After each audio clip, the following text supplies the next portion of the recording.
Antioqueña de Ingenieros Arquitectos hay.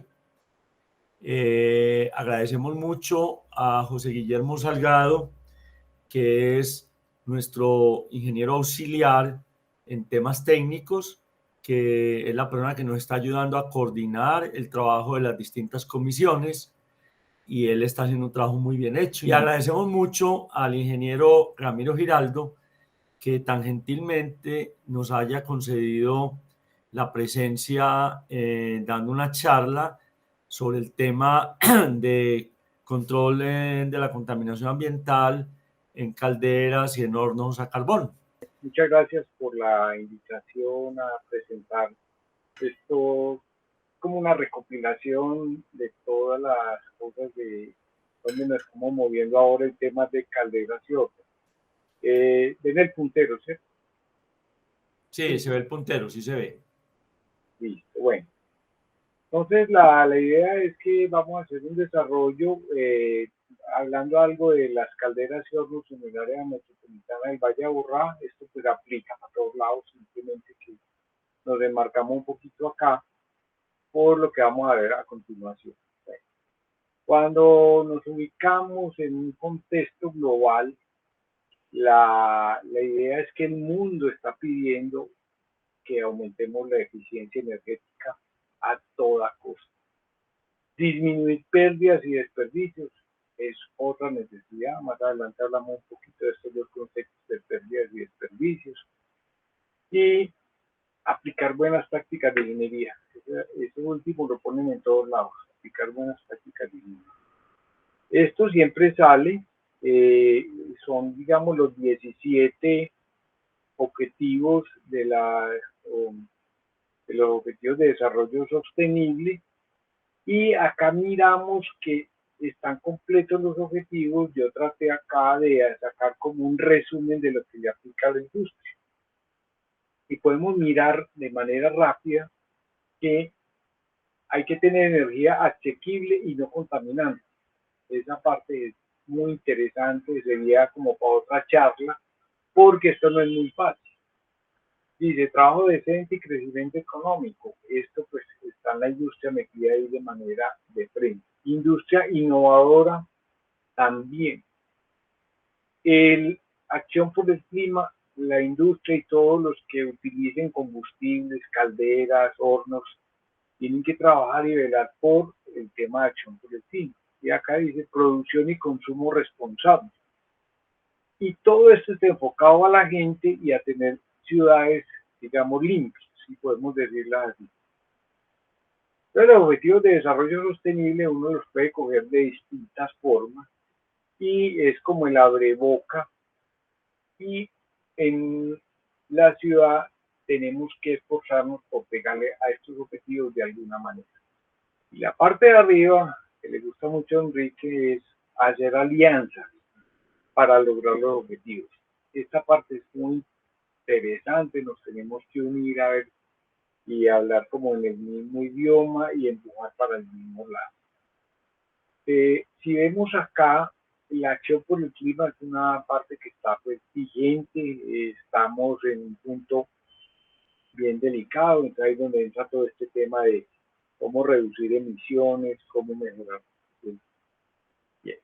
El país se metió en un cuento bien interesante y hace unos 5 años dijeron que había que reducir el 20% de las emisiones de efecto invernadero. Esto hace unos 5 años. Ahora el presidente de una ley nueva que salió dice que hay que reducir el 51% al año 2030. Este es un reto gigante que no sabemos cómo se va a manejar porque tenemos muchas debilidades, como vamos a ver de acá para adelante. Entonces, el otro reto es mejorar la calidad del aire de las ciudades. Cuando pongo ciudades, pues no es las principales y no todas estén, digamos, con una calidad del aire buena. Las metas son las de la Organización Mundial de la Salud, que son bastante desafiantes. Y a esto le tenemos que sumar cómo evitar incendios forestales. Escucharon la semana pasada cómo los incendios que hay en la zona de la Amazonía, Chiribiquete, no sé dónde más, estaban llegando a Bogotá y con la amenaza de llegar a Medellín. Adicional, tenemos que evitar la deforestación de manglares. Los manglares son los que quedan a la orilla del mar y nadie los ve, pero sí vemos cuando se desaparecen, las costas empiezan a deteriorarse. Y obviamente las selvas. Entonces tenemos un gran desafío, cómo evitar esa deforestación y cómo impulsar la competitividad. Entonces el país tiene un contexto global muy enmarcado en el desarrollo sostenible, en especial con el objetivo del clima, y para 2030, que ya faltan 8 años, lo veo muy corto. Entonces, ubicándonos, estamos aquí, Acción por el Clima. El país se metió en ese cuento de reducir el 51% y va a ser un trabajo bastante interesante. Bien. En el título arriba dice, hoy y por años, su uso y su necesidad son, digamos, no, yo no veo cómo no vamos a utilizar combustibles fósiles por muchos años todavía. Entonces, hoy y por muchos años su uso es una necesidad. De los combustibles están ahí, y con los combustibles, ¿qué hacemos? Combustión. Entonces, si hacemos un resumen, una ilustración de la combustión, a este lado tenemos diferentes combustibles, vamos a hablar muy poco, pero vamos a hablar de algunos de ellos. Luego, para poder hacer combustión, sabemos que hay que agregar aire, y ese aire normalmente tiene humedad. Y las cantidades de aire que agregamos, una la denominamos estequiométrico, que es el mínimo necesario para que entre en combustión, y el exceso de aire que manejamos es un aire adicional al estequiométrico para que la combustión se realice de manera satisfactoria. ¿Dónde utilizamos combustibles y combustión? No, aquí nos centramos en calderas y en hornos, básicamente. No estamos hablando de los automotores. Y calderas hay en infinidad de partes, no solamente en la industria, en los clubes, en los hoteles, en muchos centros comerciales, y hornos hay por todos lados. La cantidad de hornos que hay en la ciudad es del orden de los 857 hornos identificados, pueden haber más. Estamos hablando de hornos tipo industrial, no los hornos de la casa. ¿Y qué ocurre cuando yo logro hacer con el combustible, con el aire y con el equipo? Se me generan unas cosas que se denominan productos de combustión. Aquí los podemos agrupar. En el caso de, hay unos residuos que casi pueden ser sólidos, cenizas e inquemados, puede ser campo fijo. Algunos volátiles que deberían estar aquí en los gases, pero agrupémoslos ahí. Hay agua que sale de la combustión, agua que se forma en la combustión, agua que va en el combustible, y el agua que nos entró con el aire va a entrar por acá. Entonces, también vamos a tener una formación de gases, que normalmente los denominan productos de combustión, pero yo agrego acá las cenizas, entonces tenemos que hay una formación de CO2, CO, monóxido. Aquí tengo los SO2 o la familia de los SOX, los NOx, el oxígeno que nos sobre la combustión y el combustible que no alcance a quemarse, combustible no quemado. Entonces, ya hacemos un resumen. Nosotros tenemos unos combustibles disponibles, y para quemarlo necesitamos aire en una cantidad que se denomina aire en exceso. Ahora miramos algo de eso. Entonces, si nos quedamos acá, podemos mirar que los combustibles, de una u otra manera, podemos decir que no hay una disponibilidad infinita. Está ahí, por ejemplo, el gas natural, cada rato nos amenaza que se acabaron las reservas. Tenemos unas estaciones reductoras, hay una montada creo que en Cartagena y otra que se va a montar en Buenaventura, no sé si ya lo desmontaron las dos, yo sé que la Cartagena creo que sí está funcionando. Hay biomasa también como combustible, hay aceites usados, hay residuos sólidos. Por ejemplo, ahora se está tratando de impulsar el tema de utilizar tela, tela que ya está gastada o que ya salió de uso para utilizarla como combustible. Bien.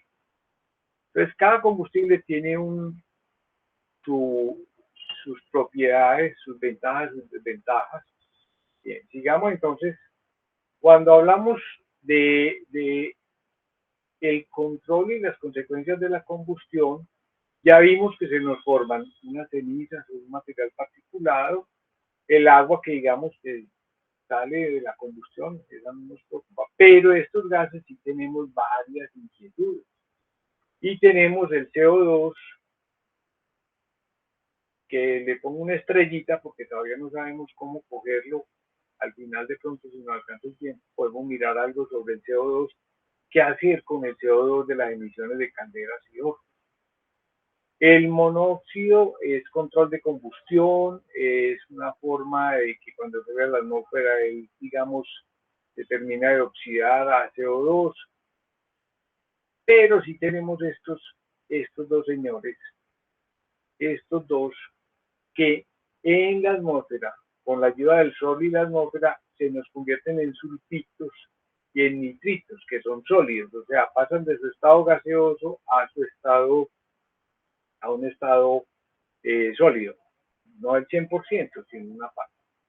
Y esta mezcla también nos ayuda a armar el famoso smog fotoquímico, que es el que pone la atmósfera de un color parduzco.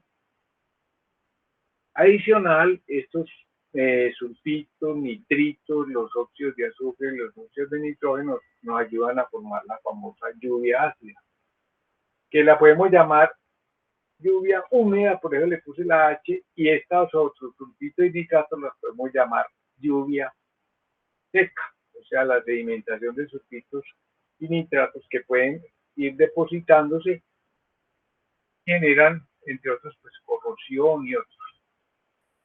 Bien. Cuando nos metemos en el control, cómo minimizar las emisiones, yo me puedo meter en dos grupos, en el preventivo y en el correctivo. Y de esto pues vamos a hablar más adelante, simplemente aquí lo listo. Pero el preventivo es el que tenemos que manejar de una manera elegante, porque muchas veces en las empresas no tienen mucho cuidado en, digamos, en este tema, en el aumento y mantenimiento de la eficiencia de los equipos. Ellos simplemente tienen una caldera y le sacan vapor, le meten gas, y lo que les interesa es que salga vapor. ¿Cuánto gas le meten? Muchas empresas no le ponen cuidado. Entonces, hay cosas de acá del preventivo que no las hacemos muy bien. Y control a final del tubo, que es el correctivo, ahí hay una serie de equipos en los cuales, dependiendo del combustible y el grado de contaminación, utilizamos unos u otros. Entonces, si yo miro que necesito combustible, esa es una necesidad. Para poderlo utilizar tengo que ponerlos en combustión, le agrego aire, me generan una serie de contaminantes, los cuales pueden transformarse a otros contaminantes que se denominan secundarios en la atmósfera. Y estos contaminantes secundarios, entonces ahí viene el tema de las partículas de 2.5 micras o el smog fotoquímico que nos pone la atmósfera acá. ¿Y cómo controlarlo? Eso es un tema. Entonces, alguien que diría, no, pero entonces consigamos combustibles limpios. Esa es una historia. Más adelante vemos algo como, por ejemplo, intentar limpiar el carbón. Es una idea, hay que manejarla. Y cómo tener una combustión controlada y asegurada. Esa es una necesidad. Buscar combustibles limpios o cómo limpiarlos. Y si no somos capaces de tener esto, definitivamente tenemos que poner equipos a final de tubo. A no ser de que nos aparezca el mago Merlín y nos diga cómo tenemos energía térmica suficiente para hornos o para calderas. Bien. Desde el contexto legal, el área metropolitana del Valle de Aburrá pidió una resolución en el 2017, la famosa 912, que su idea es tener acciones tendientes a propiciar un desarrollo industrial bajo en emisiones atmosféricas. Bueno, eso está muy bonito. Y esa resolución de 2017 está en revisión en este momento. Van a hacerle unos ajustes para poder mejorar en algunos temas que enseguida les comento. ¿Cuál es el foco de esa resolución? Hornos y calderas que están bajo digamos, el amparo del área metropolitana y algunas bajo el amparo, si se puede decir así, de Corantioquia. Ahí entran las ladrilleras, etc. ¿Cuál es la idea? Contribuir a la mejora de la calidad del aire del Valle de Aburrá. Bien. Entonces, esa digamos, resolución que partió en el 2017 hace parte de lo que se denomina el PIGECA, que es el Plan Integral de Gestión de Calidad del Aire, y ese PIGECA pues tiene varios ejes temáticos y el quinto pues le pega al tema industrial, se habla de industria sostenible, competitiva y productiva. Yo aquí resalto no solamente la industria, los hoteles, los clubes, todo el que tenga una caldera o un horno de algún tamaño entra en este campo. Hay unos ejes transversales que están pues apoyando todo ese plan.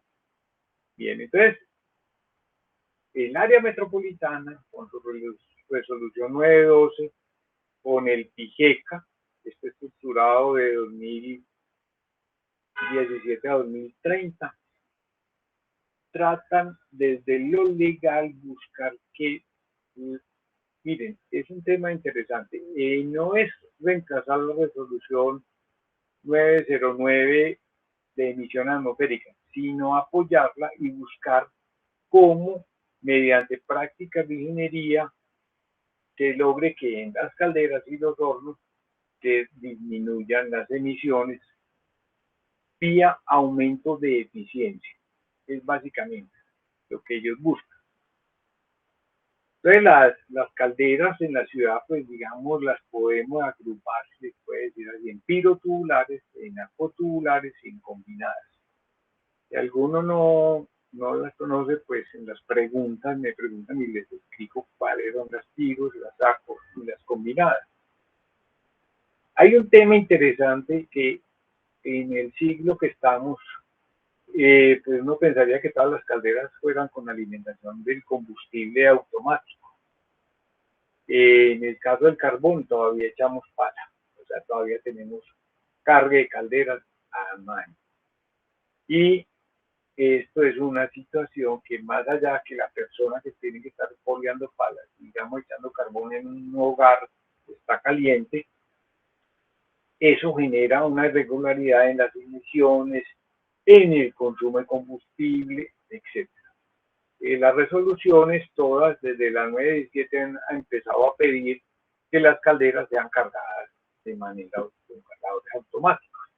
La resolución 9, en la 912 pide esto de calderas nuevas y calderas y dio un plazo para las calderas mayores a 100 caballos que estuviera montada. Algunas todavía siguen manuales. Ya en la nueva resolución aparentemente va a pedir que todas las calderas a partir de 50 caballos tengan todos alimentación, digamos, automática a sus hogares de combustible de carbón. Cuando hablamos de hornos, este es un tema grande y gigante. Si podemos decir que en la ciudad hay identificado lo que yo tengo como información, es que hay unos 857 hornos. En la ciudad hay unas 2.300 fuentes de emisión. No todas son de combustible, sino que son 2.300 fuentes. Puede ser un proceso de molienda, cualquier, digamos, chimenea que esté por ahí, entraría en esas 2.300. Pero de esas 2.300, 857 son hornos, de todas las variedades habidas y por haber, desde las de panadería hasta las ladrilleras. En algunos son procesos de secado, en otros son procesos textiles, como las famosas ramas, hornos para asados, los hornos piseros, cerámicos, los del grupo Corona, etcétera. Los hornos cementeros, aquí, aunque ya en la ciudad pues no hay hornos cementeros ubicados acá. Bien, entonces la colección de hornos es bastante grande, la diversidad es bastante grande y los hornos tienen que ser de un cuidado especial. Y miren, de 2.800 son hornos. Y en calderas, en equipos que consuman gas, son más o menos 1.000. Está hablando todo en números redondos. Y eso, entre esos 1.000 hay unas 321 calderas. Del resto podríamos decir que son hornos consumiendo gas natural. Entonces diríamos, pues estaríamos muy bien porque más o menos más de la mitad son equipos que están a gas, en fin. Con carbón me registran muy poquitos equipos del orden de 100, por decir un número, entre calderas y hornos. ¿Cuál es la idea entonces de lo que pide desde lo legal? En la resolución 9.2 nos pide que medir qué, medir algunos parámetros para buscar cómo reducir el exceso de aire. O sea, medimos los parámetros de combustión, oxígeno, CO2, básicamente las temperaturas, y buscar cómo reducir el exceso de aire. ¿Con el fin de qué? Incrementar la eficiencia, una de combustión y la otra la eficiencia total de la caldera. Esto finalmente, ¿qué nos lleva? A reducir las emisiones a la atmósfera. También está pidiendo la competencia de los operadores, o sea, ¿no? Darles cursos, de darles entrenamiento para que mejoren sus competencias y tomen conciencia de qué es lo que están haciendo. Y la norma también nos pide registrar datos. O sea, todo eso de ahí para arriba pide que lo lleven a una cosa que se llama bitácora, la cual puede ser revisada en cualquier momento por los ingenieros del área, tanto en hornos como en calderas. Entonces, esto es lo que básicamente nos pide la norma: medir los compuestos que se están emitiendo, buscar reducir el exceso de aire, medir la eficiencia y buscar mejorar la eficiencia, y de paso, pues esto nos reduciría las emisiones. Entonces, mirándolo desde otro punto de vista, todo lo que tenemos con calderas y hornos, podemos ubicarnos en que hay unos efectos, al final, que estábamos viendo ahora, que la calidad del aire en la ciudad se ve afectada por material particulado, óxidos de azufre, óxidos de nitrógeno, ozono. Pues contribuimos al efecto invernadero global con CO2 y con CH4. ¿De dónde sale CH4 en la ciudad? Fácil. Pérdidas en el transporte del gas, pérdidas de gas antes de su combustión. Entonces, tenemos algunos efectos causados por todo este proceso de calderas y hornos. Esto nos lleva a una pérdida de valor económico y nos puede llevar a una pérdida de competitividad. Entonces, en ese punto, desde la combustión ya dijimos que tenemos emisiones de gases, partículas, pero adicional tenemos una cosa que se llama pérdida, y yo lo llamaría mejor desperdicio de dinero y desperdicio de recursos. Pero ahorita aclaramos esto entre pérdidas y desperdicios para que quede claro. Entonces aquí tenemos el tema de la combustión. Hay que hacer combustión, depende del tipo de combustible, vamos a tener emisiones diferentes, dependiendo de la operación también, si es manual o si es automática. El mantenimiento, como vamos a ver alguna idea por ahí adelante, es muy importante. Y muchas cosas es que si no controlamos bien tenemos unos procesos ineficientes. Adicional a todo esto, algunas empresas y algunas que tienen procesos de combustión no han tomado conciencia de las consecuencias y los efectos que todo esto genera. Bien, entonces, ¿qué es lo que hay que crear? Hay que crear unas acciones correctivas para reducir las causas, y si no somos capaces de llegar a un feliz acuerdo con las normas, a un feliz acuerdo con las emisiones, tendríamos que ajustar todo y montar equipos al final del tubo, que son equipos para pulir, digamos, las emisiones o captarlas. Entonces, volviendo a lo legal, la resolución 912 del área metropolitana dice, bueno, midan estos compuestos, midan temperatura, y con esas mediciones calcule el exceso de aire y calcule la eficiencia de combustión y regístrenla en la bitácora, como dijimos. Pero, entonces, ¿y con qué medimos? Bueno, hay equipos, ellos aceptan medición con todos estos equipos. Enrique Posada se debe acordar muy bien de estos famosos ORSA o de estos Bacará que son manuales, o ya equipos más sofisticados, ya más electrónicos. El área permite que usted mida con cualquiera de ellos, desde que usted garantice que tengan un grado de calibración o ajuste o patronaje que le permita decir que el dato que toma con un equipo este está bien. Entonces, usted toma el dato de CO, CO2, oxígeno, calcula su exceso de aire, su eficiencia, y la registra en una bitácora. ¿Qué es lo que está pasando? Las empresas hacen eso como una obligación, pero no toman acción. Muchas se quedan en el registro, en la bitácora.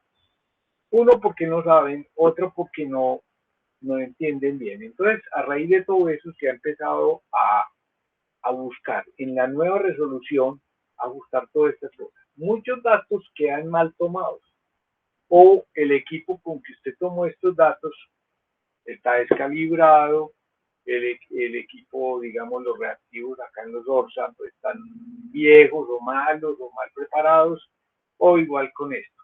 O los equipos electrónicos están con las celdas malas. Entonces, esta norma 912 no pide que se haga una revisión de lo que se denomina el factor de combustión, el factor FO, que lo pide pues lo tiene la EPA, lo piden en los muestreos de chimeneas, lo pide el IDEAM por ahí en una resolución que tiene. Entonces, el factor de combustión o el factor de combustible, ¿qué es lo que es? Es coger los datos que usted midió, el oxígeno, el CO, el CO2 y el CO, hacer unas sumas, unas divisiones y te da un valor acá. Entonces, si estoy quemando carbón bituminoso, esta operación el resultado de esta operación me tiene que dar entre 1.08 a 1.23. Si no está ahí, casi con seguridad que o su equipo está mal o usted tomó mal el dato. Y la EPA pues tiene esta tabla que está pues, para la mayoría de los combustibles, pero la gente no está haciendo esta verificación. Entonces hay que verificar si el dato que yo tomé con mi equipo en mi caldera o en mi horno está bien o mal tomado. Como les digo, este es un procedimiento EPA, avalado también aquí por el IDEAM, y hay que hacerlo. Muchas empresas no lo hacen por desconocimiento, porque no se lo pide la norma, pero vamos a pasar allá. Lo otro es, las empresas no tienen puntos de referencia. Cuando digo puntos de referencia, y más adelante les voy a mostrar una cosa, valores, digamos, mi caldera es de carbón pulverizado. El exceso de aire debería estar entre 10 y 20. Mucha gente no sabe, no tienen esos criterios.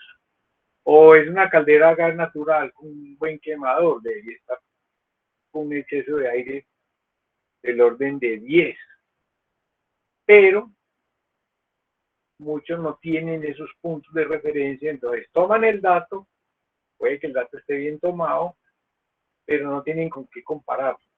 Entonces la idea con la nueva resolución es que ya tengan más elementos de comparación y estén más ubicados en que ese dato les sirve para comparar con algo, porque no están haciendo eso.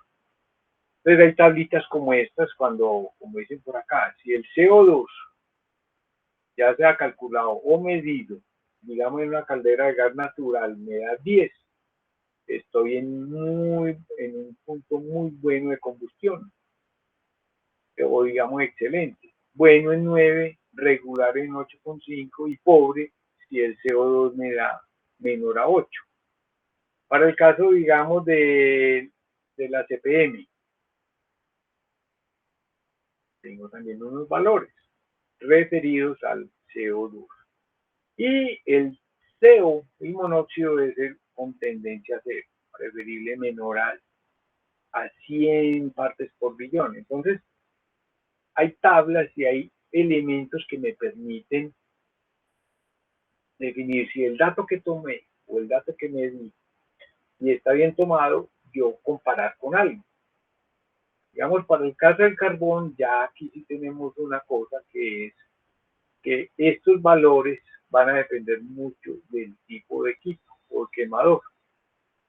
Por ejemplo, el CO2 máximo que yo podría obtener con carbón bituminoso en una excelente combustión es 18. Pero eso va a depender mucho del quemador.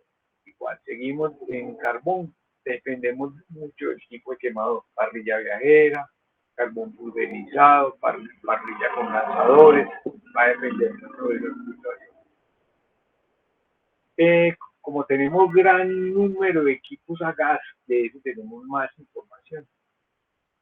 Y entonces, para el gas, tenemos más de 1000 equipos que trabajan con gas, tendríamos buena información. Hay tablas como esta, que aquí nos da cuál es el máximo para diferentes combustibles, y dependiendo del exceso de aire me va a dar el valor que debería dar, digamos, de una muy buena aproximación, el valor que me debería estar dando de CO2.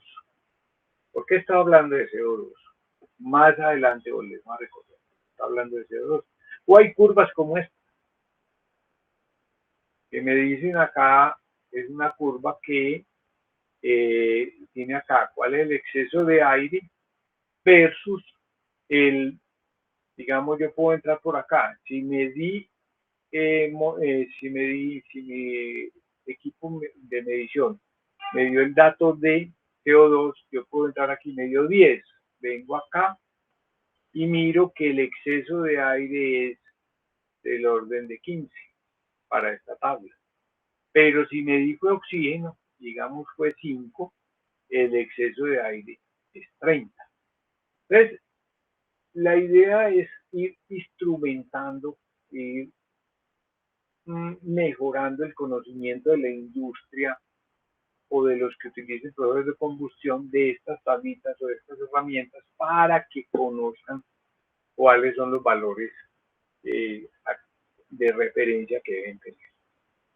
Entonces la idea final, pues digamos, volteando con lo legal, en el proyecto de modificación de la 912 es tener nuevas ecuaciones de combustión. Mire, hay una situación bien interesante.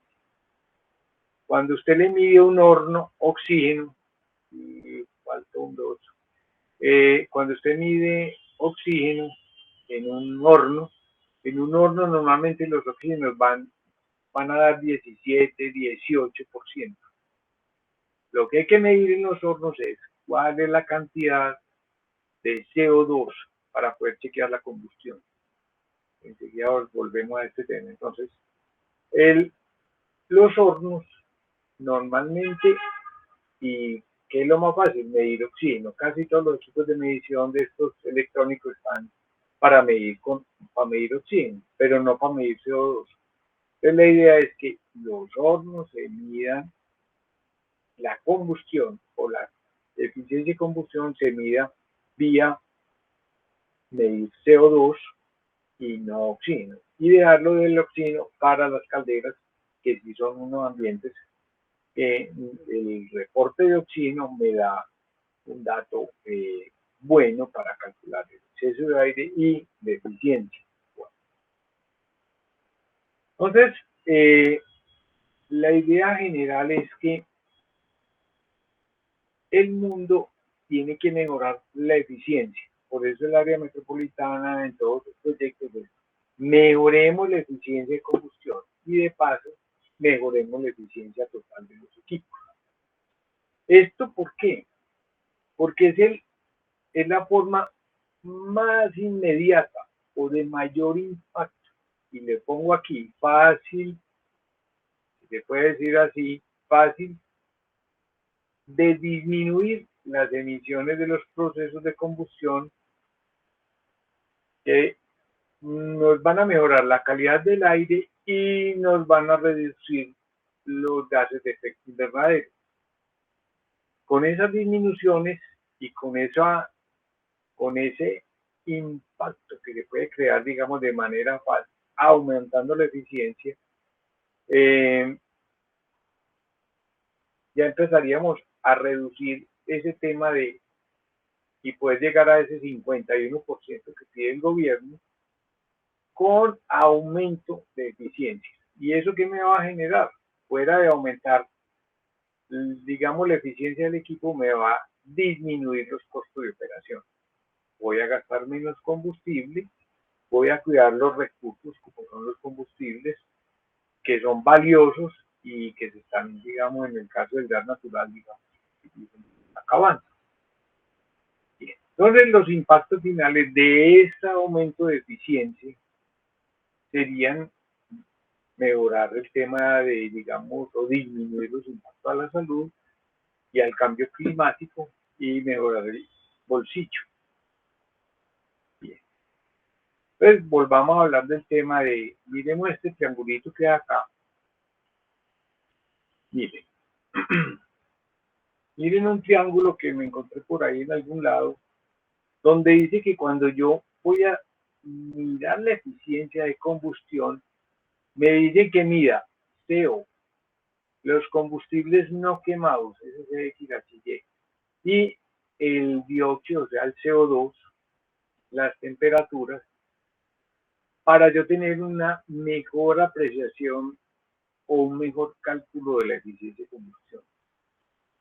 Si paso al segundo nivel del triángulo, en este punto me dice que puedo medir CO2 y puedo deducir por fórmulas, puedo deducir el CO2 de esa emisión.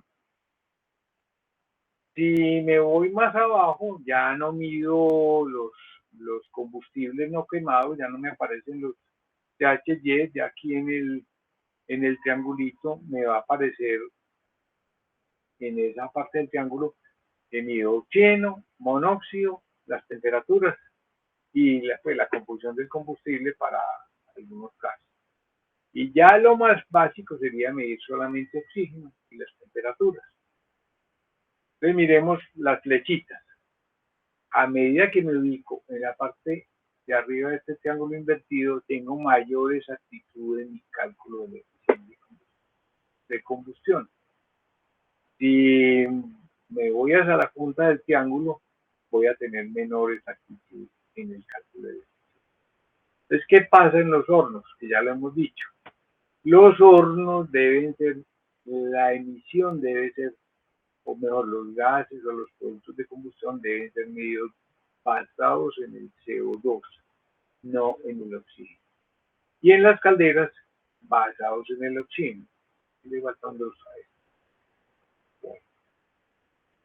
Esto ya lo vimos, pero lo traigo aquí de nuevo es porque hay varias cosas que se nos quedan sueltas y es muy importante el tema de encontrar las causas de la ineficiencia, las causas de una mala operación, las causas de por qué el operario no conoce la caldera, las causas porque hay pérdidas y desperdicios, con el fin de atacarlas.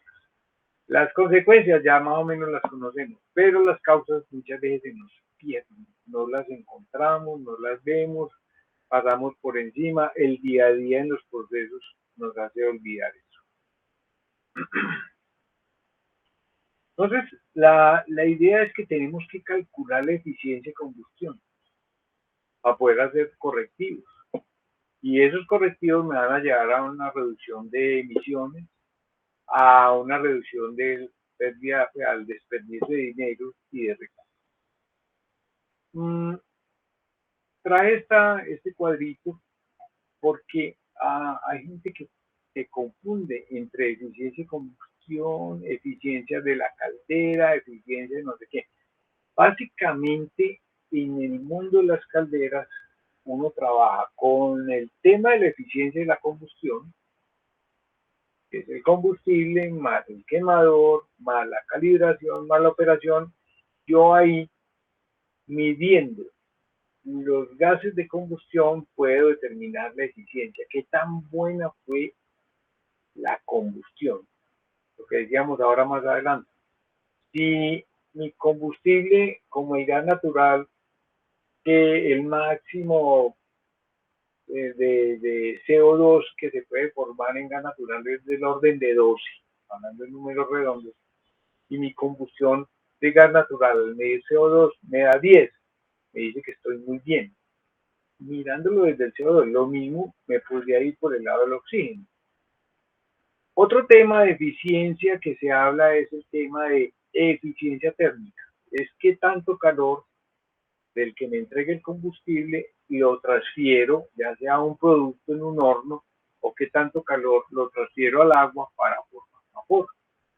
Y esa transferencia de calor va a estar muy pegada al diseño o al ensuciamiento. En calderas, por ejemplo, el ensuciamiento de los tubos donde están los gases, o el ensuciamiento del lado del agua por mal tratamiento, que se va incrustando la caldera, entonces el tubo se le va pegando unos materiales allá, el calcio, el magnesio, no sé qué, se va volviendo una pared casi que es un refractario que me impide un buen paso de calor desde el combustible hacia el agua, y lo mismo me puede estar pasando en un horno.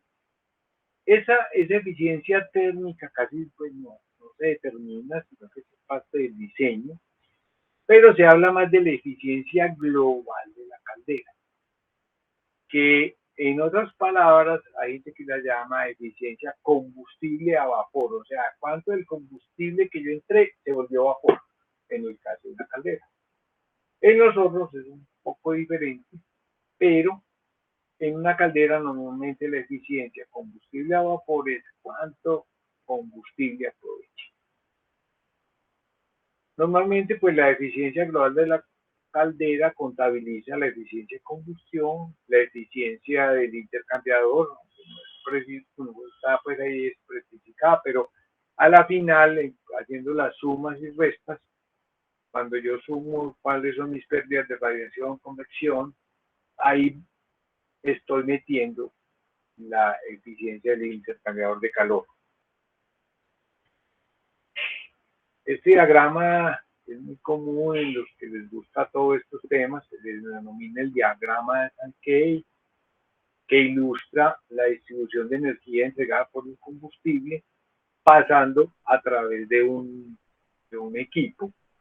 Y ahí me reporta las pérdidas para allá, las pérdidas por un lado para otro. Miremos Dos ejemplitos. Este que es uno más general.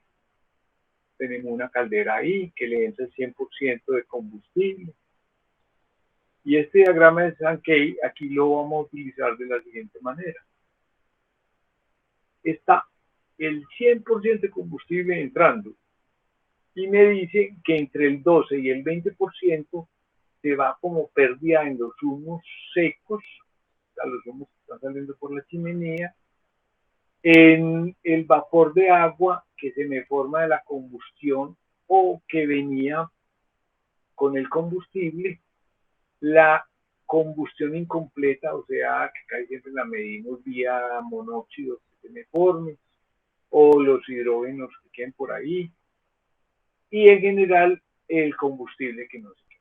Eso es lo que, digamos, podríamos decir, que puede salir por la chimenea de una caldera o de un horno. Y eso en general está contabilizado entre 12 y 20%.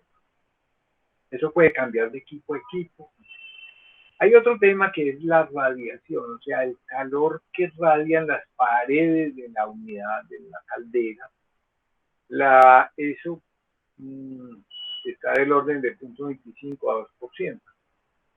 Y luego están otras pérdidas que serían, aquí las sumaron todas, que es este 0.2 a 2% son las pérdidas por radiación, la convección, que sería el paso del aire a través de la caldera, o sea que el aire al ventilar la caldera por fuera va arrastrando calor, y lo otro sería conducción, por ejemplo, las patas de la caldera que me transmitan calor al suelo. Entonces, estas serían pérdidas por radiación, convección y conducción del orden hasta el 2%. Ya a la final, resto todas esas pérdidas y eso me da, digamos, un rango que las eficiencias de las calderas dan de 65 al 85%. Este es un ejemplo, pueden haber calderas tan buenas que dan hasta el 90%, pero si les pongo un economizador acá y le robo más calor a los gases, puedo obtener eficiencias del orden del 90%. Esta eficiencia es con el poder calorífico superior. Hay que poner mucho cuidado cuando nos hablan del poder calorífico superior y el poder calorífico inferior. Con el inferior me puedo ir a eficiencias hasta el 90-95%, pero a la final eso sí que es lo mismo. Pues sí sé interpretar la información. Y esto lo llaman aquí energía útil, o sea, la que se le pasó directamente, digamos, al vapor. Entonces miremos acá. Todo esto en su justa medida son pérdidas, pero cuando yo conozco mi punto de referencia, cuando me paso ese punto de referencia ya se vuelve desperdicio. Si digamos estas pérdidas de radiación convección son del 4% y mi punto de referencia es 2, ese otro 2% es puro descuido, mal aislamiento, o el aislamiento se dañó o el equipo no está aislado, y eso ya lo podemos considerar como físico desperdicio, y eso es plata que estoy botando, porque si el equipo está bien aislado, el aislamiento está bien cuidado, yo tengo que estar dentro de unos rangos aceptables de pérdidas, tanto por radiación, convección y conducción, pero si el aislamiento se cayó, en un mantenimiento lo tumbaron y no lo volvieron a montar y me quedé tranquilo, toda esa pérdida adicional ya la puedo llamar no pérdida, sino desperdicio, para ir entendiendo el concepto de desperdicio. Miremos el diagrama de Sankey, pero ya más con más datos. Y esto pues lo traigo es porque es bueno entender algunos conceptos. Este diagrama de Sankey me permite mirar cómo desde 1 kilo de carbón, para este caso estoy metiendo 7000 kilocalorías por kilo de carbón, que sería el poder calorífico superior. En este ejemplo estamos partiendo del poder calorífico superior.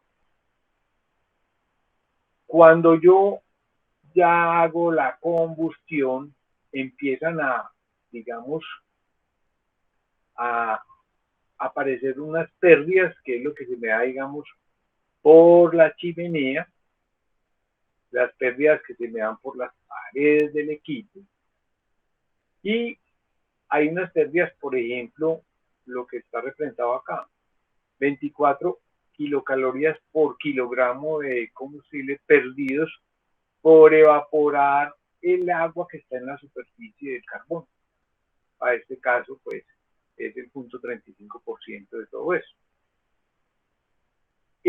La del hidrógeno, que normalmente esa combustión se me vuelve agua, pues también se va por aquí, sería, digamos, la de esta flechita. La de esta flechita más gorda y más grande, que son las pérdidas debidas a los gases secos, que son del orden del 14.7, para este ejemplo que estamos viendo acá, y serían 1000 kilocalorías por kilogramo de combustible que está entrando. Recordemos ahora, nos dan un rango de 12 a 20. Aquí estaríamos dentro de ese rango. Por acá podríamos tener las pérdidas debidas al carbón sin quemar, o sea, cuando yo hago combustión de carbón hay un carbón que no se quema. Y para este caso, pues reportaron que quedaron 6.65 kilocalorías por kilogramos, o sea, el 0.94%. Combustión incompleta. Alguien la puede confundir por esto, pero entonces digamos que estas dos me suman 1 y serían las pérdidas entre carbón sin quemar y la combustión incompleta. Y entonces serían unas pérdidas que muchas veces salen como residuos en la ceniza. Y por eso las podemos llamar que son pérdidas que se dan para el medio, se dan para el basurero, para el relleno. Hay otras pérdidas, las que hablamos ahora, que son las de las pérdidas de relleno, las de radiación y convección. En este caso, por el tamaño de la caldera, lo que sea, se reportaron 2.5%. Allá se hablaba hasta el 2% en el ejemplo de esa caldera, porque es más pequeña, más la forma de la caldera, en fin. Bien. Aquí hay una cosa de purgas. Las purgas de agua de una caldera se deben al tratamiento. Si yo tengo muchas purgas por mal tratamiento, ya paso al tema de desperdicio. Entonces tengo que mirar el tema de cuántas purgas debo hacer. Se deben calcular para los ciclos de concentración cuántas purgas debo, cuánta agua debo descargar, o de acuerdo a la calidad del agua que tengo o a la calidad de los retornos de los condensados. Normalmente en el cálculo de la eficiencia total de un equipo, que es lo que estamos viendo acá, normalmente no se tienen en cuenta las purgas, porque cuando se están haciendo las mediciones se cierran las purgas y se asume que usted está haciendo un muy buen tratamiento de aguas y que tiene las purgas justas para que la caldera no se incruste. Entonces, finalmente, después de todo ese paseo de pérdidas por todos lados, esta unidad tiene una eficiencia del 77.4%. Y aquí entonces lo denominan como la caldera fue capaz de absorber 5.430 kilocalorías por kilogramo de los 7.000 que me entraron por este lado. El otro se fue como pérdidas o como desperdicios, dependiendo cómo lo clasifique. Normalmente, pues si está bien todo ajustado, todos los reglamentos bien, si todo está bien calibrado, podemos hablar de que son pérdidas. Y cuando hablamos de esas pérdidas, porque esto está todo ajustado. Pero si tengo un exceso de aire gigante y estoy botando más digamos, más allá del diseño de la caldera, en vez de tener unas pérdidas por los signos del 14, tengo el 20, y este es mi estándar o mi punto de referencia, ahí ese resto que estoy botando lo tengo que llamar desperdicio. Bueno, esto pues mirándolo, comparando con esto, pues una caldera más pequeña, esta es una caldera una térmica más grande donde tienen varias situaciones. Bien. Entonces, yo también puedo calcular eso que estábamos viendo ahí. Ya, yo estaba calculando aquí o estábamos haciendo el ejemplo para la eficiencia total de la caldera. Pero cuando hablo de eficiencia de combustión, puedo utilizar, por ejemplo, el modelo empírico del señor Seeger, lo conoce bien, Y ese se basa en tener datos de la emisión de oxígeno, el porcentaje de oxígeno que esté saliendo, el CO2, el monóxido. Entonces, digamos, si yo tengo estas mediciones de un equipo, una caldera, que esté quemando carbón bituminoso, puedo calcular con la formulita que vimos ahora, puedo calcular qué tan lejos estoy de ese factor de combustión de la EPA. Entonces, acá el rango para el carbón, para el caso del carbón, es de 1,08 a 1,2. El desgaste es un poco más alto, diferente, aquí faltaría el desgaste. Y entonces, cuando yo hago esta cuenta, con la fórmula que vimos por allá, me da que yo estoy, digamos, podemos decir que estamos en el rango.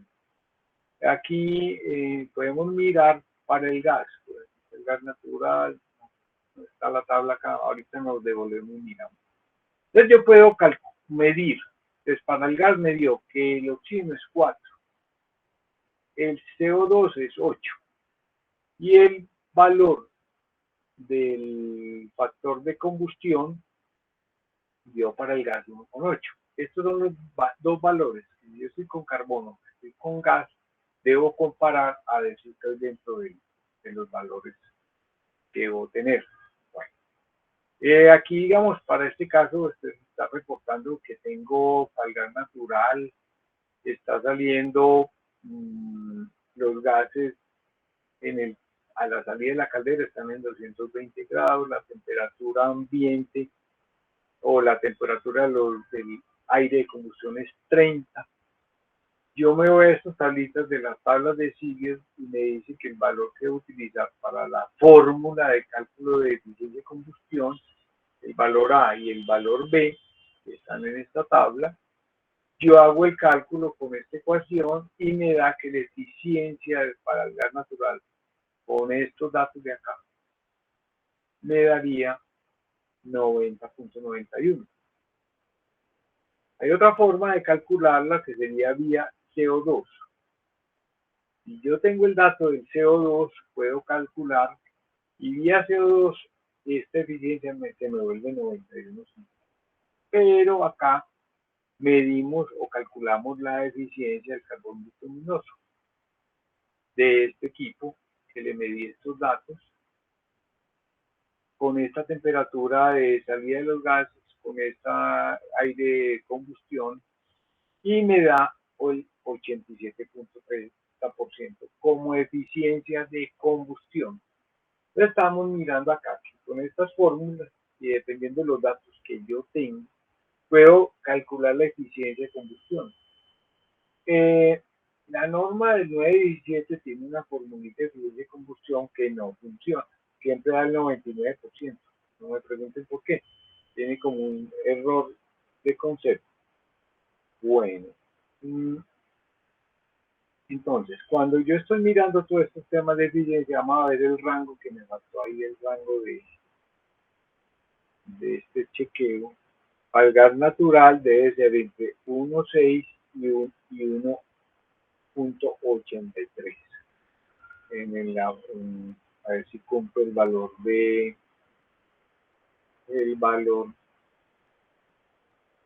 del factor de combustión.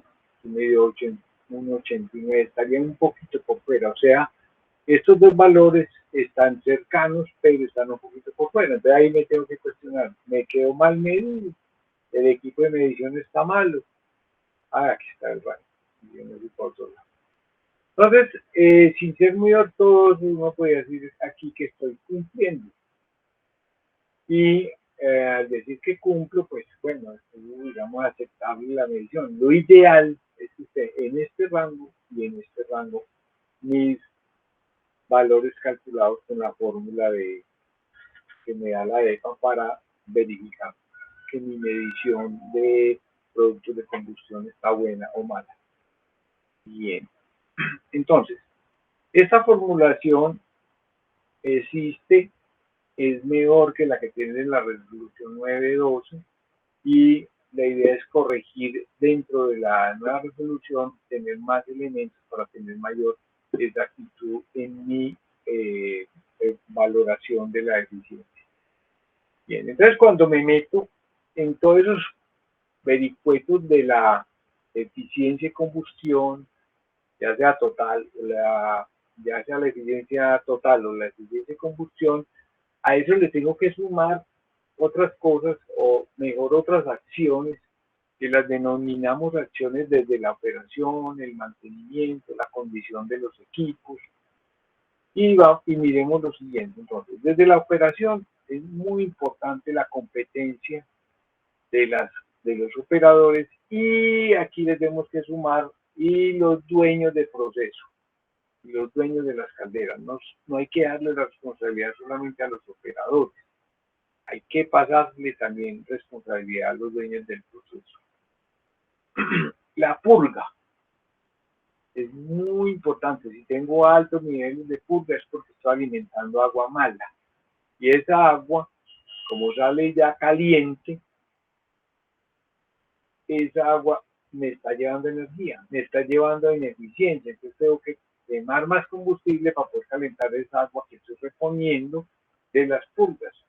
Entonces tengo que vigilar el tratamiento de agua de la caldera. Tengo que tener unas rutinas de calibración de mi caldera y el monitoreo de la combustión. La norma me dice, dependiendo del tamaño, la 912 me dice, dependiendo del tamaño, cada cuánto tengo que medir. Tengo que calcular la eficiencia de combustión y lo ideal, calcular la eficiencia global del equipo. ¿Cuál es la idea con eso? Pues tomar correctivos, a ver si estoy malo de combustión, si mi caldera tiene incrustaciones, si hay una mala transferencia. Entonces la eficiencia global se me disminuyó por mala transferencia. Entonces tengo que ver si tengo que limpiar la caldera, tengo que limpiar los tubos por el lado donde se me ahollinan, todas esas vericuetas. Entonces hay que definir. Entonces, miren todo lo que llevamos hablado, pero si no tengo con qué comparar, tengo que hacer ese proceso de construir mis rangos de valores esperados. Si mi caldera o mi horno dicen que tienen que tener valores parecidos, entonces digamos los valores de oxígeno y de CO2 son de este orden, ese puede ser una parte para construir mis rangos de valores esperados. O sea, de acuerdo al quemador, de acuerdo al tipo de combustible, cuáles son los rangos esperados de los productos de combustión, cuál es el rango esperado de eficiencia de combustión y cuál es el rango esperado de eficiencia global de mi equipo. ¿Cómo consigo eso? Puede ser con el fabricante del equipo, con alguien que conoce el tema y me diga, no, esta caldera usted le debe dar como eficiencia de combustión, por decir cualquier número, 90%, y como eficiencia global, 80%. Ya usted sabe que está jugando por ahí. Entonces hay que tener estos valores. Esto la mayoría de las empresas no lo tienen. Lo tienen las empresas más grandes, más organizadas. Bueno, hay que establecer lo que se denominan gráficos meta, que ya vemos un ejemplo. Y hay que definir dónde estoy perdiendo cosas y dónde estoy desperdiciando. Otro tema, esto sería, digamos, temas de operación. Digamos, esto es pura gestión, esto es puro trabajo de escritorio, digámoslo así. Y está todo el tema de mantenimiento. ¿Cómo está el estado de aislamiento de la caldera? ¿Cómo está el estado de la red de vapor? Las trampas. Si tengo o no tengo retornos condensados. Los condensados son energía que muchas veces se bota. En los hornos, el estado de aislamiento de los hornos, el estado de limpieza de las paredes o los sitios de intercambio del horno. Y hay una parte que se denomina condición del equipo. Mi equipo tiene sistemas de recuperación de calor, recirculación, reuso de energía. que se da mucho en los hornos. Muchas veces sale un montón de aire caliente que lo puedo utilizar para calentar, digamos, el aire de combustión o para utilizarlo en otro proceso, como hacen, por ejemplo, las ladrilleras. Las ladrilleras tienen unos hornos que permiten que el horno recupere parte del calor para los lubricantes.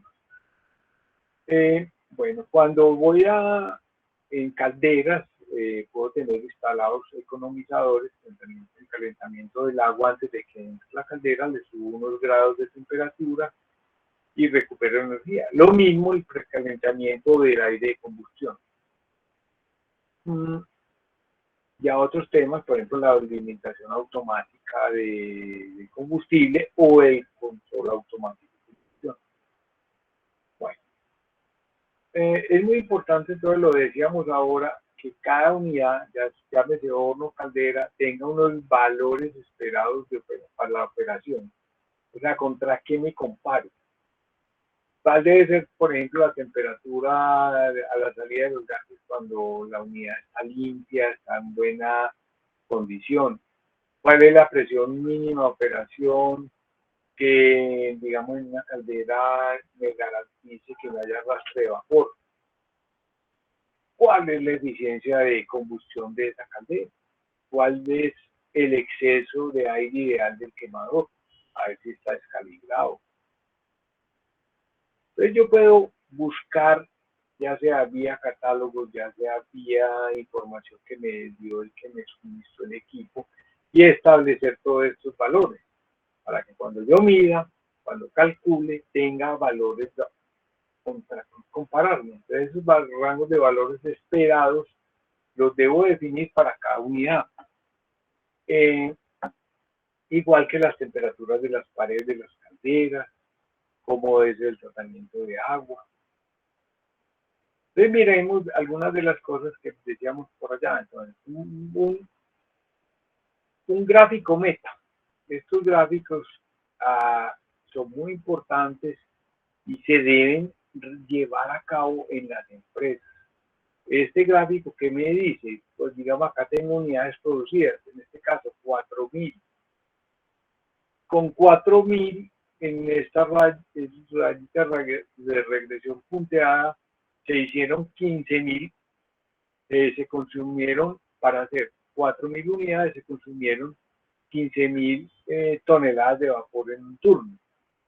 Pero, digamos, si yo me vengo por acá para hacer 8.000 unidades, ya el consumo no fue de 15.000 por 2, sino que fue, digamos, del orden de 22.000 toneladas en el turno.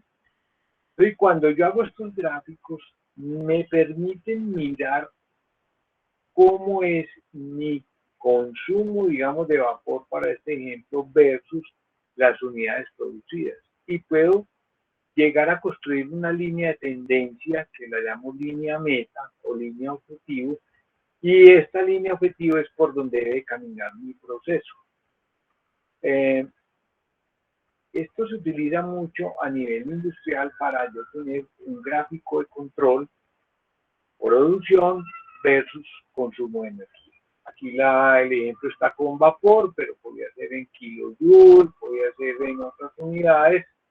En el caso de los hornos es muy útil para saber cuánta energía estoy utilizando por unidad producida. Pues digamos, cuántos ladrillos cocino en un horno ladrillero por tonelada de carbón, por ejemplo. Entonces yo puedo tener estos gráficos que se construyen en el tiempo y ya sé que si mi producción hoy fue de 4.000 unidades, me debe haber gastado o me debe haber consumido unas 15.000 toneladas por turno, para este ejemplo que acá. Miremos este caso de pérdidas y desperdicios. Este es un ejemplo que está reportado por Bosch, fabricante de calderas, donde estos señores tienen acá sus puntos de medición de temperaturas en las paredes de las calderas.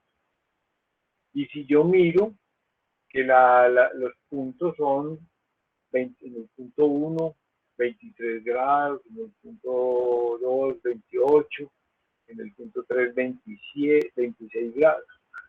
Se dice por regla de dedo que ninguna pared de una caldera aislada debería tener más de 30 grados centígrados, pero miremos a ver si se cumple. Entonces, si yo tengo ya esto referenciado y los señores constructores de la caldera me dijeron que esa pared no pasa de 30 grados, y yo voy algún día y mido la pared y digamos en el punto 2 me da 50 grados, el aislamiento se cayó, el aislamiento está mojado.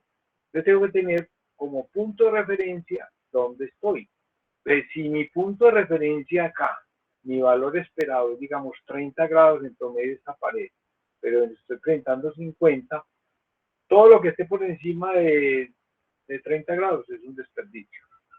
Obviamente alguien dirá, no, pues si una pared de esas que esté a 20, a 30 grados con respecto al ambiente, estoy teniendo pérdidas ya sea por radiación, convección.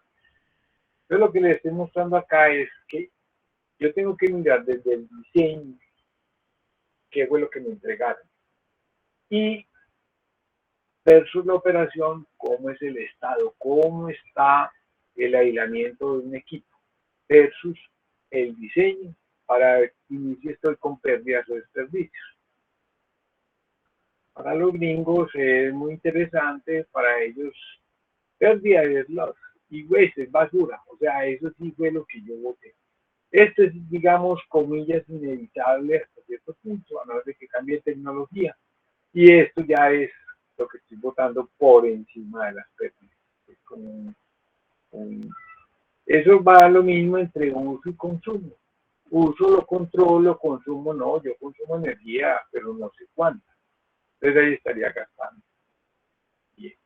Yo puedo construir cuadros como este, ya voy a acelerar un poquito para terminar, donde yo distinga qué son pérdidas y qué son desperdicios en un proceso. En este caso una caldera, tengo que mirar cuál es la temperatura límite, pero si estoy por encima de la temperatura estoy teniendo desperdicios. Entonces hay un mal aislamiento, los mecánicos no montaron el aislamiento como es, lo bajaron pero no lo volvieron a montar, se mojó el aislamiento. Ya vendrían otros factores de riesgo si estoy mal aislado, porque más personas, tengo que identificar oportunidades de mejora. Puedo tener sugerencias, realizar termografía de las paredes cada tanto tiempo para mirar cómo estoy ahí. Entonces, ya hemos hablado del combustible y combustión. Hay una gama de combustibles gigantes que digamos no todos están disponibles en el área metropolitana, no todos los usamos. Esos combustibles todos tienen unas formas de control, cómo los controlamos. En el área metropolitana básicamente pues en gases tenemos gas natural y gas GLP, que también le dicen propano, y tenemos biogás de algunas plantas de tratamiento de aguas residuales. Cervecería Unión utiliza en una caldera los gases de sus plantas, los mismos hace EPM de sus plantas de tratamiento de agua. Aprovechan el biogás para generar vapor o para calentar algunos procesos. También tenemos disponible y se usa diésel o mejor ACPM en la ciudad. Y también podemos utilizar aceite usado tratado. En algunos hornos de fundición se utilizan algunos aceites usados, pero requiere un permiso. Hay que buscar y tener el permiso para poder usar esos aceites usados. En combustibles sólidos, pues ya hemos hablado que tenemos carbón, también se quema coque, hay algunos hornos, por ejemplo, para lana mineral, también utilizamos leña, hay algunas biomasas. Aquí diríamos algunas fibras vegetales, aquí deberíamos decir telas. Bueno, están, de acuerdo a la legislación colombiana, prohibido el uso como combustible llantas y plásticos en general. Esto requiere permiso cuando se va a quemar plásticos. es muy complicado. Pero las llantas en algunas cementeras, no acá en la ciudad, permiten que más se aprovechen las llantas. Entonces, de acuerdo, si son gaseosos, aquí hay algunos principios de control, que casi todos empiezan por control de la combustión, por calibración del quemador, por recuperación de energía. En líquidos, en estos de aceite tratado están los metales pesados que pueden generar algún, porque los aceites usados normalmente vienen de vehículos, pueden tener metales pesados, igual tiene calibración. Y en estos vamos a mirar cómo para combustibles sólidos la cosa es diferente. Dependiendo del azufre necesito un lavador, dependiendo de la cantidad de material particulado necesito ciclones y filtros de mangas, necesito también calibración y puedo Amigo, señor. Trata de redondear un poco porque tratamos de que nuestras reuniones de comisiones no se alejen mucho de la hora y media y Bueno. de pronto algunas preguntas de la gente o comentarios. Entonces, voy a ver si puedes redondear un poco tu charla y después podemos complementarla con otra charla adicional. Perfecto, no, ya voy aquí a redondear. Este combustible ya lo vimos, entonces podemos llegar a este punto que yo busco carbones limpios. Entonces, hay forma de lavar carbón, sí. Hay forma de ponerle aditivo al carbón, sí. Y eso podría mejorarme el combustible carbón. Miren una infraestructura de una lavadora de carbón, creo que esta es de Cerrejón o de la Dagua, no recuerdo dónde es. Miren toda la infraestructura que hay montada para lavar carbón, pero básicamente es para sacar cenizas. La lavada del azufre, que sería una aspiración, en la ANDI estuvimos mirando esto, con el doctor Darío Posada tratamos de mirarlo. En Colombia casi que todos nuestros carbones tienen mucho compuesto orgánico. O sea, la lavada de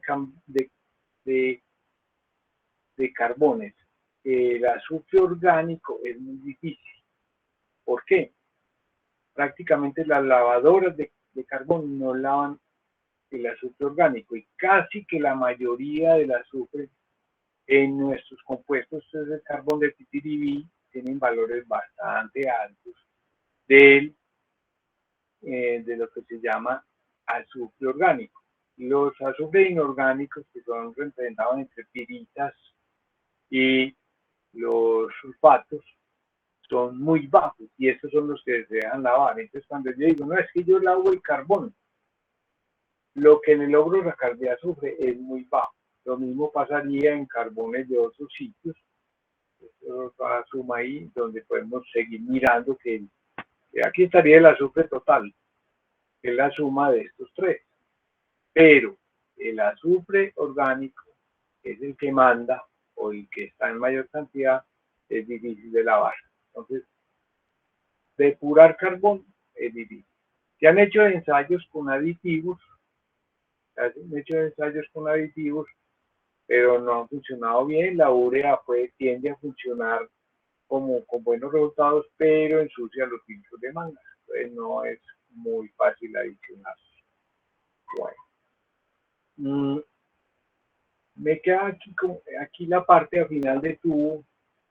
Cuando yo tengo una caldera, aquí voy a ir rápidamente porque en 5 minutos nos terminamos este punto. Yo tengo una caldera a carbón. Normalmente, si la caldera está quemando azufres de alto contenido de azufre, mayores al 5%, necesariamente tengo que tener un lavador de gases para retirar los SOX. Y de acuerdo a la normatividad colombiana, necesito un filtro de mangas o un precipitador electrostático. Lo normal que instalamos en la ciudad son filtros de mangas. Y los multiciclones, si uno mide un filtro de manga, yo no necesitaría los multiciclones. Pues coger partículas mayores, los multiciclones me cogen partículas normalmente mayores a 10 micras. El resto se viene para el filtro de mangas. Pero su función es una apagachispa. que definitivamente lo necesito para que este filtro no se me queme. Entonces, repasando, yo entro carbón, puedo tener recuperador de energía como un economizador y un calentador de aire, pero al final, si tengo mucho azufre, necesito un lavador de gas. Si ya tengo bajo azufre, casi que por regla de dedo, con azufres menores a 0.4%, no necesito el lavador, pero si necesito el filtro de mangas, el chrome para apagar chispas, ideal tener los recuperadores de calor, tanto como calentando aire como calentando agua. Las calderas, digamos, a gas, prácticamente pues, lo que les pongo es un economizador para recuperar el calor, pongo un intercambiador ahí para calentar agua. De resto, ¿qué necesitan? Calibración, monitoreo y salen las calderas. Los hornos son otro cuento. Eso podría ser una historia para, como dijo Enrique, para que la miremos en detalle en otra ocasión. Los hornos normalmente en nuestro medio tienen muy pocos equipos de control de emisiones. Básicamente buscan tener una buena combustión, han montado algunos equipos modernos, recuperan energía, pero prácticamente no tienen sistemas de control de partículas y menos de azufre. Bueno, ahí podríamos dejar, Enrique, y estoy atento a las preguntas. Bueno, Ramiro, has hecho una exposición supremamente completa, supremamente detallada sobre el tema de la combustión, que pocas veces se presenta públicamente, pues se presenta de pronto en clases o en seminarios especializados, pero así en una presentación general de tipo público como esta, yo diría que es la primera vez que se presenta tan detallada. Te agradecemos mucho y obviamente seguro que va a gustar mucho nuestra presentación en YouTube, porque está muy explicada para beneficio de los distintos clientes que tiene la SAI, distintos públicos que tiene la SAI. Así que, Ramiro, de verdad, muchas gracias. Aquí tenemos algunas preguntitas para que complementes. Se refiere, una pregunta que tenemos es que nos comentes en Colombia cómo está la distribución de los combustibles que se utilizan para calderas y para hornos. ¿Qué porcentajes te atreverías a decir se están utilizando en el país como combustibles? Bueno, yo del país no tengo, pues, ahí habría que buscar la información porque no la tengo. Yo tengo algo de acá de la ciudad de Medellín, pues del área metropolitana. Digamos, del total de 2.300 fuentes, cuando digo fuentes son chimeneas de distintos procesos, hay alrededor de unas 100, de 85 a 100 calderas a carbón. Y hay unas 321 unas 320 calderas a gas natural. Hay 870 hornos que esos tienen una mezcolanza de combustibles desde madera, disco de café, y no tengo así como la estadística formal de cómo están repartidos. Porque normalmente esto está dentro de inventarios de las áreas de los entes de control y lo manejan pues con algún grado de reserva. Entonces no tengo una estadística así fuerte de cuántos equipos están a gas o cuántos están a carbón. Tengo ese dato, pues sí es un dato que tengo por ahí, que son unas 320 calderas a gas natural en el área metropolitana, unas 85 a 100 en carbón, y hay en la ciudad digamos, en todo el área metropolitana hay unos 1.200 equipos que incluyen las calderas que están consumiendo gas natural. Es como lo que tengo a la mano Eso es 1178, pues en todos los hornos, más todas las calderas, básicamente, que consumen gas natural. En carbón sí están del orden de los 80 a 100 equipos. Ok. Y si lo miráramos en el Valle de Aburrá como porcentaje energético, ¿qué porcentaje de la energía crees que se venga del carbón comparado con el gas natural en el Valle de Aburrá? ¿Tienes alguna pista de eso? Pero en porcentaje no lo tengo, los datos que tengo ahí, pero si uno se pone a mirar, básicamente el gas natural es el que más se utiliza, tanto en hornos como en calderas, donde Bien. es lo que se está utilizando. El carbón, digamos, está ahí, es disponible, pero de pronto si sumáramos las térmicas grandes a proteger, también está parado, no se sabe si lo vuelven a arrancar o quedó definitivamente parado. Aquí térmicas grandes, digamos, cervecerías que tenían calderas relativamente grandes a comparación de otras, ya están prácticamente todo a gas, conservan las calderas a carbón. Calderas grandes quedan en fabricantes, calderas grandes son grandes pues, comparativas del resto. Y la caldera de Enca. Enca tiene dos unidades grandes de carbón, pues toda carbón. No, pero no tengo el porcentaje, no tengo esos datos. Listo. Sería una tarea interesante. Bueno, nos pregunta Gilberto que en la planta de Aguas Claras, durante la combustión de metano, biogás, si tienes conocimiento, si tienen equipo en esas combustiones para el control de olores. Que yo sepa, no están para control de olores. De hecho, cuando cogen ese gas que sale de los procesos del, del tratamiento de los lodos, cuando usted los pasa y los incinera y aprovecha la energía, está haciendo control de olores. Pues me refiero que están montados como sistema de control de olores y ese gas sale básicamente de los lodos, de la fuente de lodos que hay allá. Y de ahí los pasan a unas unidades que permiten recuperar energía para calentar o precalentar otros procesos que ellos necesitan allá. Y tienen unos motores que pueden utilizar esos gases también para generar energía eléctrica.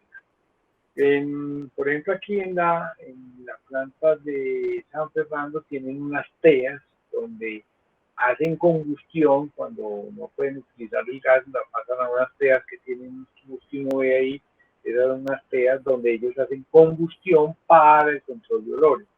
Entonces, si la respuesta a la pregunta sería, sí hacen combustión para control de olores, pero recuperan parte de esa energía. Entonces, uno diría que es más el objetivo, pues los objetivos son recuperar energía y controlar los olores.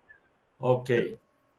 Sí, nosotros pues hicimos un estudio en la planta de Aguas Claras y los olores de Aguas Claras no están relacionados con la combustión, sino relacionados con las emisiones de olores en los procesos que hay de control de las aguas, y ellos todos cuentan con sistemas de lavadores para absorber las sustancias olorosas y evitar pues, problemas. Y los problemas que se tuvieron en un principio tuvieron mucho que ver con descuadres que hubo en las operaciones. Mientras dominaba la operación, hubo muchas acumulaciones de materiales que sobrepasaban la capacidad de control, pero ya está estabilizada la planta y ya no estamos teniendo ese tipo de problemas allí.